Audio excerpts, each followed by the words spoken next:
Hey mga boss, welcome back. At may nagtanong sa atin, ilagay na lang natin diyan sa screen yung tanong niya. So ang tanong niya ay sa Sakura 733, bakit daw dalawa yung volume? May volume sa taas, may volume sa baba. Ano daw yung purpose niyan? Bakit dalawa? Bakit daw hindi pwedeng isa na? O ganun ata. Tingnan niyo na lang sa kumbaga. Ito kasi mga boss, tingnan niyo ito yung main volume. Yan. Ito naman ay music volume. So magkaiba sila or magkadugtong yan sila. So dito mayroon pang mga volume para sa mic naman. Ibig sabihin, pag binaba mo tong volume na to, ang mawawala lang yung music. Pero yung mic, andyan pa rin. Subukan natin mga boss. Subukan natin Lagay tayo ng mic dito sa baba. Tingnan nyo, nawala na yung music Yan. Baba natin. Yung mic niyan meron pa rin. Hello, mic test. Yan. Mic test.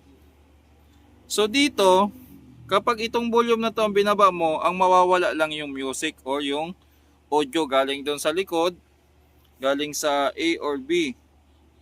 Ngayon, pag ito naman ang binaba, mawawala lahat, pati yung sa mic. Ito, buksan natin yung mic. Hello, hello. Hello, o di ba? Wala na. Ibig sabihin, ito yung pinaka-last na volume or ito yung pinaka-volume pangkalahatan. Kumbaga, volume sa mic, sa music, dadaan at dadaan dito. Pag ito lang binaba mo, music lang yung mawawala. Music lang siya. Pag dito ka naman nag-volume, mic lang din ang mawawala.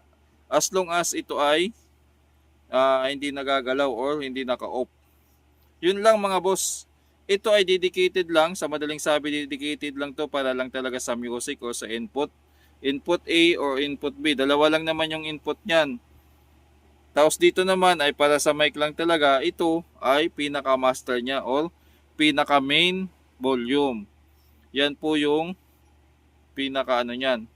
Tapos, pati to, low, mid at saka high, ang timplahan na to ay para sa music lang din. So, meron din ang kada channel ng microphone yan. Meron silang low, mid, high, saka echo. Yan, may individual sila na pihitan. Yan, kanya, makikita nyo kada saksakan, may kanyang tone yan. Yan. Yan. Pati nga sa relay, mayroong low at sa relay, sa echo, mayroon din silang low at saka high. Yan. So, sa kanya-kanyang yan. Pero, dito naman sa master, mayroon siyang balance, low, at saka high. Low, mid, at saka high.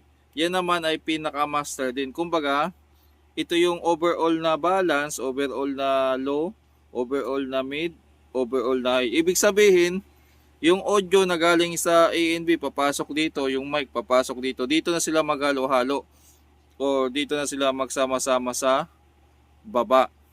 Kaya kung mag-adjust ka dito ng low, pati yung audio na galing sa mic magbabago din. Pati yung sa music magbabago ang low. Pag dito ka lang mag-adjust, yung music lang ang magbabago pero yung sa tone sa mic hindi. Ganon din dyan mga boss. So kumbaga, may mga separated sila na tone control. Kaya masasabi ko na maganda talaga itong Sakura 733 kasi may individual sila na timplahan bukod sa So sa mga amplifier kasi na madalas nating gawin katulad ng Concert 5 Auto, ang tone control naman niya doon ay para lang sa music. Tapos yung sa mic naman ay walang timplahan. Tulad nito, mayroon siyang tingnan niyo sa sa echo may volume na, may low high pa, may repeat at saka delay pa.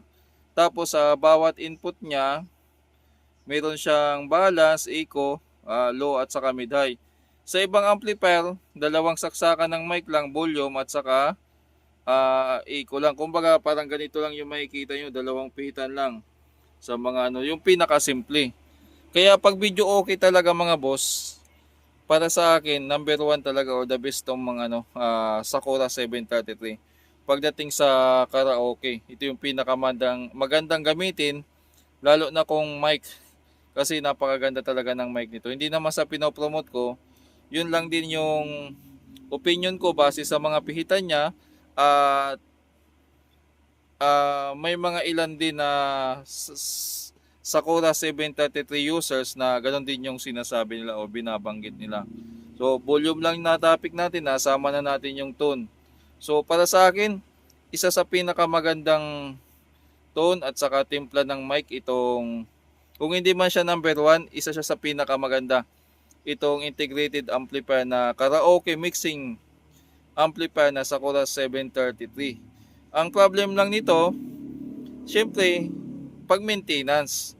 Pag nasira, kung ayaw mong papalitan lahat, pwede naman. Pero kung papalitan mo lahat, magastos kasi marami siya eh.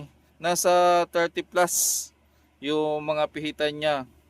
Ako dyan, ang sinasuggest ko dyan, kung 50% ang may damage na, palitan na lahat. Kasi kung hindi mo papalitan lahat, hindi mo ma-achieve yung original niya na tunog. Magbabago tunog niya eh.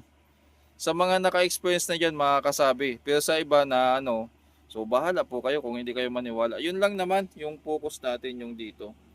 Yung dalawang yan.